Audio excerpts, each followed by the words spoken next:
Hello students, সবাইকে আমার YouTube চ্যানেলে স্বাগত জানাই। আজকে আমরা দেখব ক্লাস 1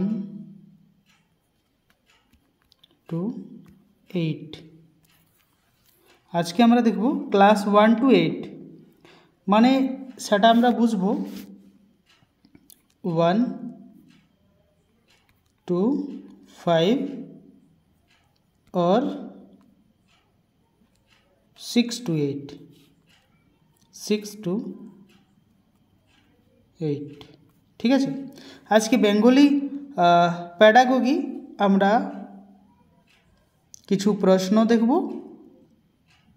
ঠিক আছে, এর আগে একটি প্যাডাগোগির ভিডিও আপলোড হয়েছে, যদি আপনারা না দেখে থাকেন তাহলে সে ভিডিওটি গিয়ে দেখতে পারেন। যেহেতু অনেক প্রশ্ন জিজ্ঞাসা করবে, সেই জন্য সমস্ত কিন্তু যে সিলেবাস দেওয়া আছে সেই সিলেবাসের মধ্য থেকেই কিন্তু সমস্ত প্রশ্ন থাকবে না। 100-র মধ্যে যদি আমরা দেখি 8 থেকে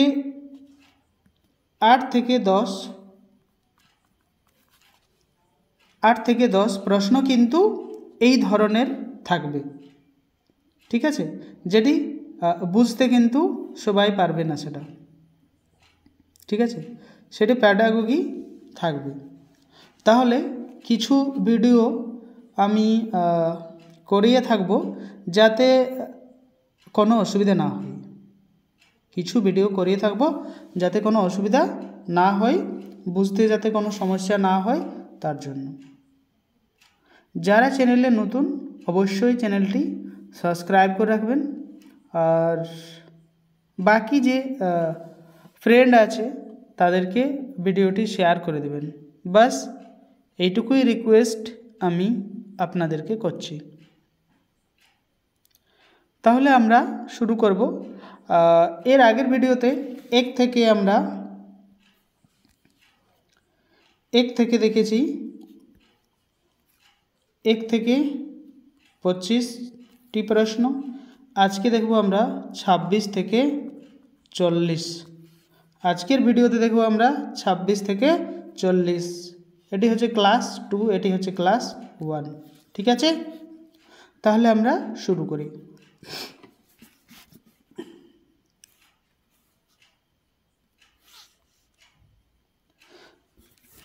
প্রশ্ন আমরা পড়ব। কোনো ক্লাসে একজন শিক্ষার্থী শিক্ষক মহাশয়কে একটি প্রশ্নের উত্তর জিজ্ঞাসা করল। তাহলে একটি বিদ্যার্থী কী করলো? একটি শিক্ষককে একটি প্রশ্ন জিজ্ঞাসা করলো। শিক্ষক মহাশয়ের এই প্রশ্নের উত্তরটি অজানা। তাহলে শিক্ষক মহাশয় সেই প্রশ্নটি অজানা বা তার উত্তরটিও কিন্তু অজানা। প্রশ্নটি হয়তো জানেন কিন্তু প্রশ্নের উত্তরটি জানেন না শিক্ষক মহাশয়। আপনার মতে শিক্ষক মহাশয়কে কি করা উচিত? তাহলে আপনাকে যদি ডিসাইড করতে দেওয়া হয় তাহলে আপনি কি করবেন? সেখানে আপনি কি করবেন? তাহলে এখানে আমরা দেখব অপশনগুলো। প্যাডাগোগিতে কিন্তু চারটি অপশনকেই কিন্তু পড়তে হবে। 4টি অপশনকেই পড়তে হবে, তারপরেই কিন্তু তার উত্তর আমরা করতে পারব। তাহলে আমরা দেখি।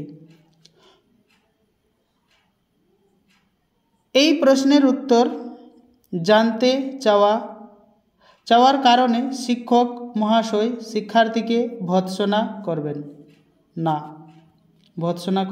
কেন ভর্ৎসনা করবেন? এটি অ্যান্সার হবে না। এই ভর্ৎসনার জন্যেই কিন্তু এটি রং।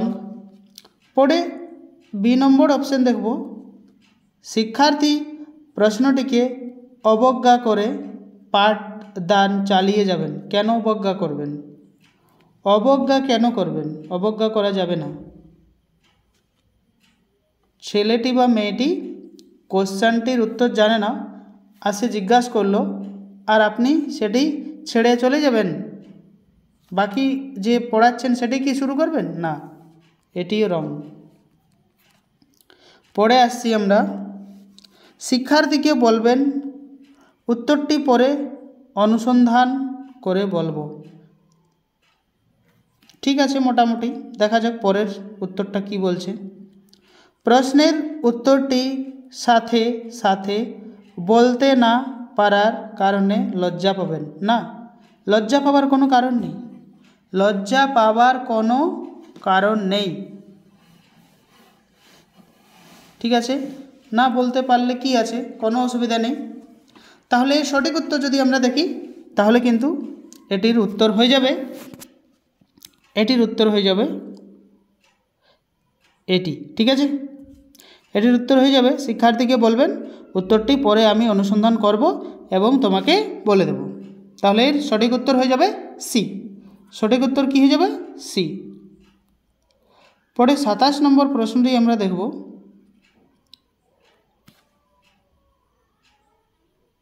একটু ছোট করতে হচ্ছে, কিছু করার নেই, পুরো স্ক্রিনে আসছে না, না হলে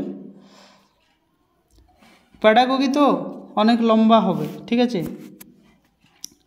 যে শিক্ষার্থীটি ষষ্ঠ শ্রেণীতে খারাপ ব্যবহার করেছিল, সেই শিক্ষার্থীটি অষ্টম শ্রেণীতে একই শিক্ষকের ক্লাসে পাঠ নেওয়ার জন্য উপস্থিত ছিল।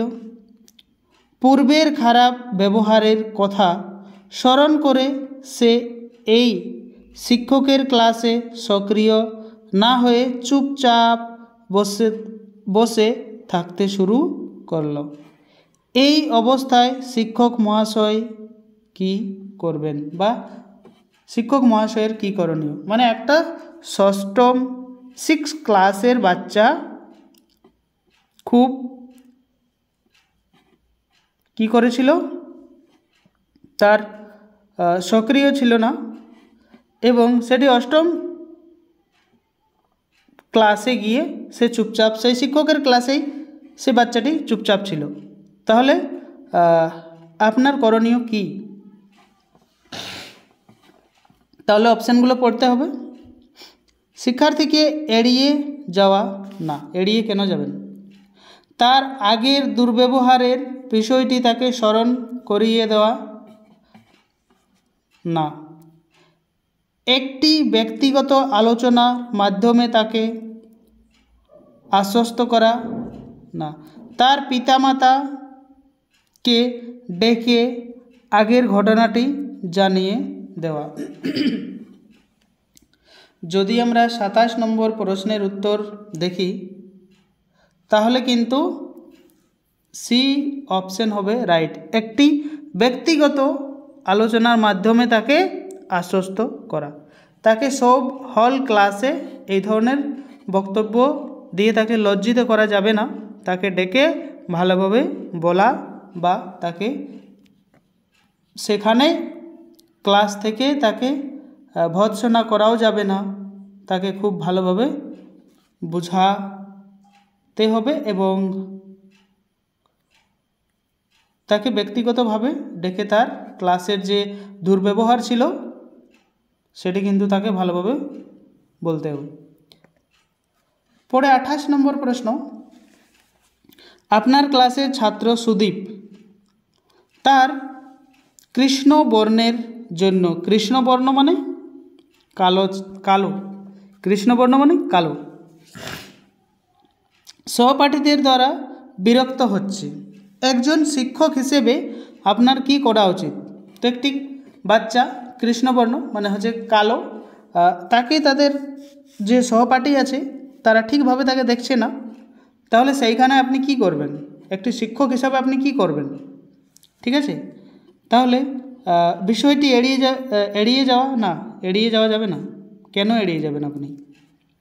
ক্লাসের অন্যান্য শিক্ষার্থীদের কঠোরভাবে ভৎসনা করা, না কেন ভৎসনা করবেন তাদেরকে।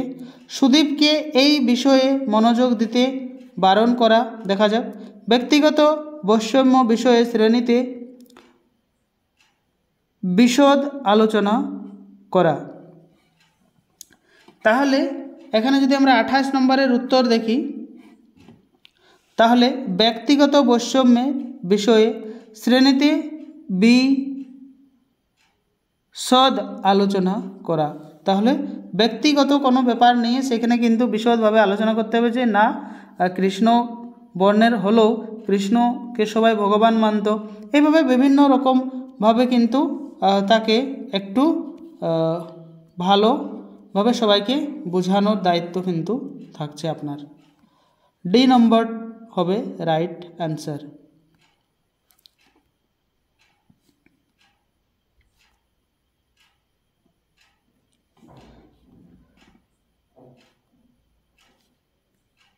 পরে 29 নম্বর, ওহিদ গান বাজনায় খুবই ভালো, কিন্তু গণিত ভালো করতে পারে না। গণিতের একজন শিক্ষক হিসেবে আপনি ওহিদকে কিভাবে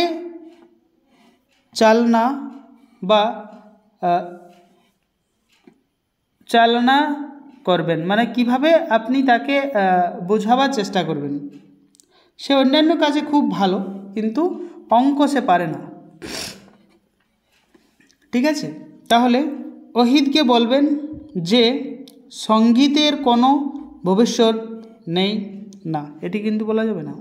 এটি ও গণিত পাচ্ছে না, তাকে গণিত শেখাও। সে সঙ্গীত কি হবে না হবে ভবিষ্যতে সেটি ওকে বলার কোনো দরকার নেই। গান বাজনা ছেড়ে দিয়ে ওহিদ যাতে গণিত ভালোভাবে অভ্যাস করে তার পরামর্শ দেবেন। না, কেন গান বাজনা ছাড়বে? গান বাজনা ছাড়ার কোনো দরকার নেই। ওহিদের বাবা মাকে ডেকে কথা বলবেন। তাহলে আপনি কিসের জন্য? ওর বাবা মাই যদি সব কিছু করবে, তাহলে আপনাকে সরকার পয়সা দিচ্ছে কেন? ওহিদকে বলবে যে সে গণিতেও ভালো করতে পারবে এবং গণিতের ধারণাগুলি তাকে বুঝিয়ে দেবে। তাহলে গণিতেও সে ভালো করতে পারবে, তাকে গণিতের যে ধারণা আছে সেই ধারণাগুলি তাকে বোঝাতে হবে, তবেই সে সেই গণিতও কিন্তু গান বাজনার মতোই খুব ভালোভাবে করতে পারবে।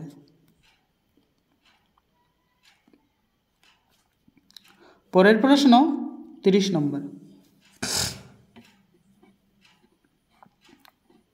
শিক্ষণের সময় যখন আমরা লার্নিং করাই, শিক্ষণের সময় আপনি যদি অনুভব করেন আপনি যা পড়িয়েছেন তা সঠিক নয়, তাহলে আপনি কি করবেন? মানে যখন আপনি পড়াচ্ছেন, পড়ার পরে আপনি বুঝতে পারলেন যে না, আমি যেটি পড়িয়েছি সেটি সঠিক নয়, সেটি ভুল পড়িয়েছি, তাহলে আপনার কি করণীয়? আপনি কি করবেন? ওই পাঠটি অসমাপ্ত রেখে পরের পাঠ চলে যাবেন। দেখা যাক কি বলছে। পরের পাঠেতে যাওয়া যাবে না। শিক্ষার্থীদের বলবেন যে ওই পাঠে কিছু ত্রুটি রয়েছে এবং ত্রুটি সংশোধন করো। তাহলে তাদেরকে বলবে যে কিছু সমস্যা ছিল, ভুল ছিল, সেই ভুলটা কিন্তু সংশোধন করতে হবে। এটা অনেকটা রাইটের মতো দেখাচ্ছে, দেখা যাক পরে। শিক্ষার্থীদের মনোযোগকে অন্যদিকে ঘুরিয়ে দেবে না। কেন ঘুরিয়ে দেবেন মনোযোগকে ঘোরানো যাবে না, এটি তো হবেই না। এ সি হবে না, বি হওয়ার চান্স আছে। দেখা যাক, পাঠের অবশিষ্ট অংশটি শেষ করার জন্য শিক্ষার্থীদের ভৎসনা করবেন না। ভৎসনা আপনি কেন করবেন? ভৎসনা করা যাবে না। তাহলে এখানে তার সঠিক উত্তর একটাই হচ্ছে বি নাম্বারটা হবে সঠিক। যারা সিটেট দিচ্ছেন তাদের জন্য কিন্তু এই ভিডিওটা, সিটেটেও কিন্তু এই ধরনের প্রশ্ন বেঙ্গলিতে 15টা প্রশ্ন এই ধরনের থাকে।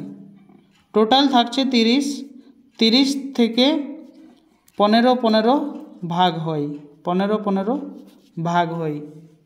ঠিক আছে, 15টা প্যাডাগোগি থাকবে এবং 15টা কন্টেন্ট থেকে একটি প্যারাগ্রাফ দেওয়া থাকবে, ইয়া দুটি প্যারাগ্রাফ দেওয়া থাকবে, সেখান থেকেই কিন্তু থাকবে ব্যাকরণ এবং সেই প্যারাগ্রাফ থেকেই কোশ্চেন থাকবে। ঠিক আছে, তাহলে আমরা এখানে দেখব শিক্ষক বা শিক্ষিকা হিসেবে আপনার গুরুত্বপূর্ণ প্রথম কাজটি হবে। আপনি যদি শিক্ষক বা শিক্ষিকা হন তাহলে আপনার সবথেকে গুরুত্বপূর্ণ কাজটা কোনটি হবে? ঠিক আছে, তাহলে আপনার গুরুত্বপূর্ণ কাজ কোনটি হবে সেটি কিন্তু আপনাকে বলতে হবে। শিক্ষার্থীদের সঠিকভাবে বোঝা। ঠিক আছে, দেখা যাক। শিক্ষার্থীদের ভালোবাসা। ঠিক আছে, দেখা যাক। শিক্ষার্থীদের পাঠদান করা। ঠিক আছে, দেখা যাক।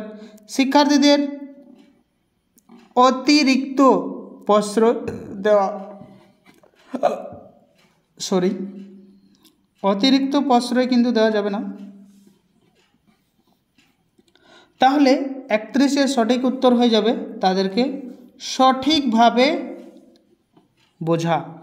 কী ধরনের স্টুডেন্ট আপনার ক্লাসে বিদ্যমান আছে সেটি আপনাকে ভালোভাবে বুঝতে হবে, তারপর কিন্তু আপনাকে ভালোভাবে শিক্ষা দান করতে হবে, বা সেই ধরনের স্তরের থেকে আপনাকে ক্লাসটা স্টার্ট করতে হবে। ঠিক আছে, 32 নম্বর প্রশ্ন, একজন আদর্শ শিক্ষক বা শিক্ষিকার সর্বাপেক্ষা গুরুত্বপূর্ণ কাজ হলো। তাহলে সর্বাপেক্ষা গুরুত্বপূর্ণ কাজ কি?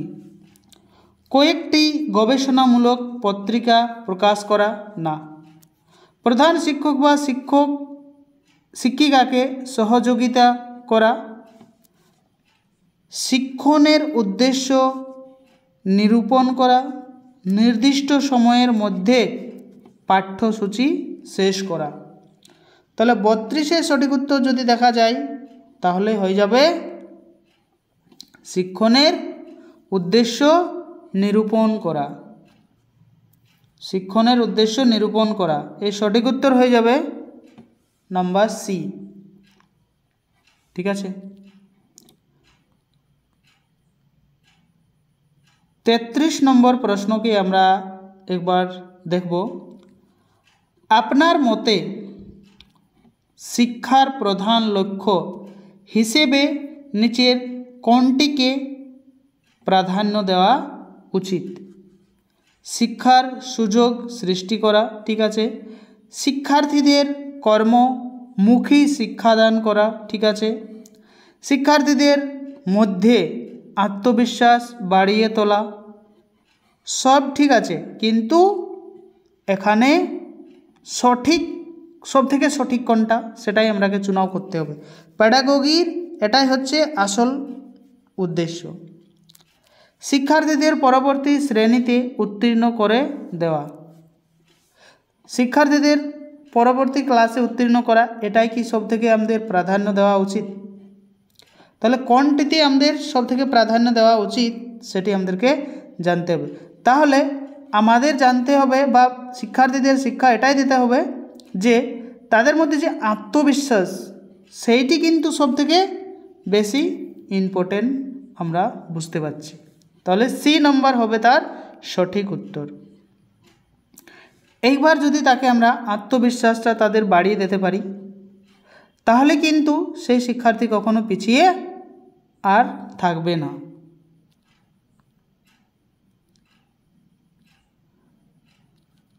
চৌত্রিশ নম্বরের সঠিক উত্তর আমরা দেখব। আপনার মতে নিচের কোনটি ভালো শিক্ষার গুরুত্বপূর্ণ বৈশিষ্ট্য হবে? কোনটি ভালো শিক্ষার গুরুত্বপূর্ণ বৈশিষ্ট্য হবে?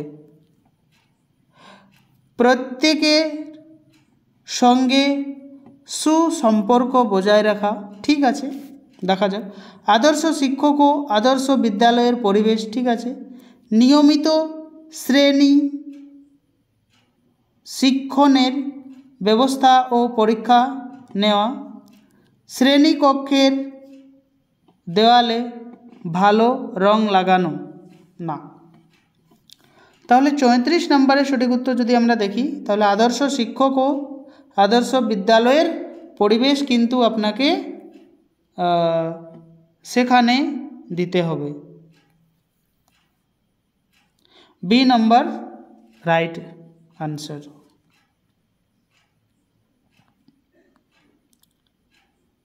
পরের প্রশ্ন আমরা দেখব,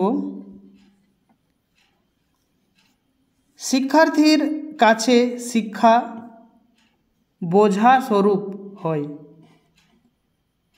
যখন, তখন কি হবে তার সঠিক উত্তর? পিতামাতার সহানুভূতি থাকে না, বিষয়বস্তু উপলব্ধি করতে পারে না, বিদ্যালয়ের ব্যাগ ভারী হয়, বিদ্যালয়ে খুব একটা সুযোগ সুবিধা থাকে না। 35-এর সঠিক উত্তর যদি আমরা দেখি, তাহলে বিষয়বস্তু উপলব্ধি করতে পারে না। বিষয়বস্তু উপলব্ধি করতে পারে না।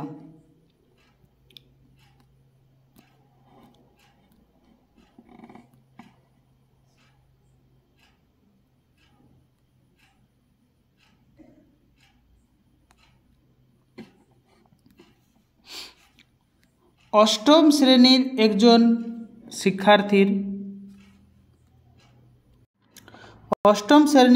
একজন শিক্ষার্থীর অভিভাবক বা অভিভাবিকার উচিত কি করা উচিত? বিদ্যালয়ের কাজে তদারকি করা, শিক্ষার্থীর সামগ্রিক বিকাশ সম্পর্কে নিয়মিত খোঁজ খবর নেওয়া, শিক্ষার্থীর জন্য প্রাইভেট টিউটর মানে টিউশন সুযোগ করা, শিক্ষক বা শিক্ষিকার কাজের উপর নজর রাখা। তাহলে অভিভাবক হিসেবে আপনার কি করা উচিত? তাহলে শিক্ষার্থীর সামগ্রিক বিকাশ সম্পর্কে নিয়মিত খোঁজ খবর নেওয়া উচিত। এর সঠিক উত্তর হয়ে যাবে কিন্তু বি, ঠিক আছে। সে কি করছে না করছে সেগুলো কিন্তু খবর রাখতে হবে। পরের প্রশ্ন, আপনার মতে একজন শিক্ষক বা শিক্ষিকার প্রেরণার মোটিভেশন মাত্রার নিচে কোন বিষয়টির উপর নির্ভর করে? ঠিক আছে, 37-এর সঠিক আমরা দেখব, পেশাগত প্রশিক্ষণ, অধিক বেতন প্রাপ্তি, শিক্ষার্থী ও পেশার প্রতি আনুগত্য, অধিক ছুটি উপভোগ। তাহলে কি জন্য তাদেরকে বলবে? তাহলে এর সঠিক আমরা যদি উত্তর দেখি, তাহলে শিক্ষার্থীর ও পেশার প্রতি অনুরোগ্য, এটা একটা খুব ভালো রকমের প্রেরণা, তাদেরকে মোটিভেশন দেওয়া উচিত, এতে পয়সাও হবে এবং সব কিছুই ঠিক থাকবে এইভাবে। 38 নম্বর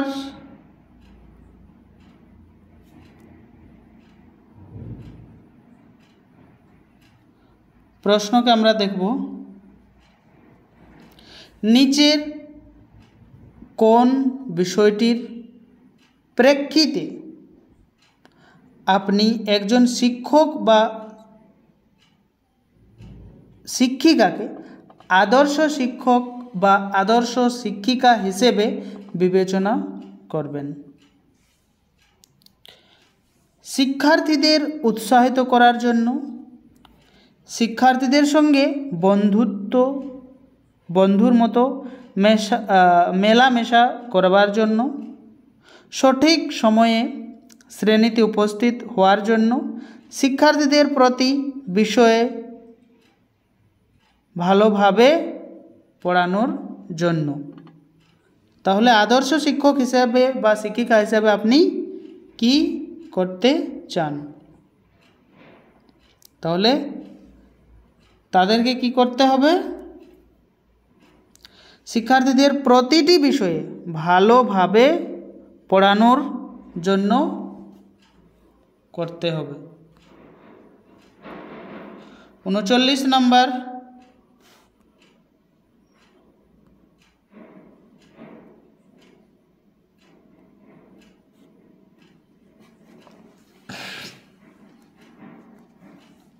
একজন শিক্ষক হিসেবে আপনি নিচের কোন অভিমতটির সঙ্গে সহমত পোষণ করবেন? উত্তম পারদর্শিতার জন্য শিক্ষক শিক্ষিকাদের পুরস্কৃত করা উচিত না। ঠিক আছে, এটি হবে না। বি নম্বর, শিক্ষার্থীরা অকৃতকার্য হলে শিক্ষক শিক্ষিকাদের দায়মুক্ত রাখা উচিত না।